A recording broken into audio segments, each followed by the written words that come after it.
আপনারা যারা আমার ভিডিওগুলি দেখেন তারা অনেকেই হয়তো জানেন আমি বাংলাদেশের আনাচে কানাচে অনেক ঘোরাঘুরি করেছি, কিন্তু ফ্যামিলি নিয়ে ঘোরা হয়েছে খুবই কম। আর আমার মাকে নিয়ে তো জীবনে ঘোরাই হয়নি। জীবনে এই ফার্স্ট মাকে নিয়ে একটু কোথাও ঘুরতে বের হলাম।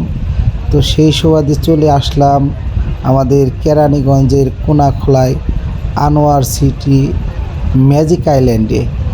এখানে যেই রকম পরিবেশ সৃষ্টি হয়েছে অত্যন্ত মনোমুগ্ধকর। এই যে দেখুন, বিশাল একটি ডাইনোসর যে হাত পা নাড়াচ্ছে, এবং আমার ছোটো মেয়ে নওশিন জাহান এটাকে দেখে সে অত্যন্ত খুশি। এই যে আমার মা এবং আমার ফ্যামিলির সবাই সামনে সামনে হেঁটে যাচ্ছে। এই যে দেখুন এটা খুবই একটা অদ্ভুত জিনিস, এটাই চললে খুব ভয় লাগে।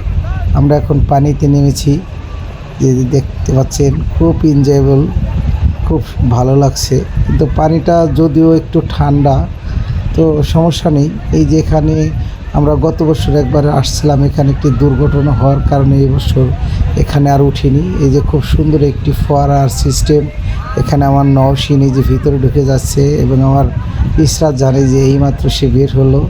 আবার এখানে তো বিশাল কিছু, এখানে মানুষ যেভাবে পারছে ডান্স করছে, নাচছে, গাইছে, খুবই আনন্দ করছে সব মিলে। তো আপনারা আসতে পারেন, এটা খুব ঢাকার খুবই কাছে, কেরানীগঞ্জের কোনাখোলা। তো আপনারা ফ্যামিলি নিয়ে যদি কেউ ঘুরতে আসছেন তো এখানে আসতে পারেন, দেখতে পারেন। খুবই সুন্দর একটি জায়গা আনোয়ার সিটি ম্যাজিক আইল্যান্ড। এখানে এসে আপনার ফ্যামিলি নিয়ে আপনি মনের মতো করে আপনি এখানে ঘুরতে পারবেন এবং এনজয় করতে পারবেন।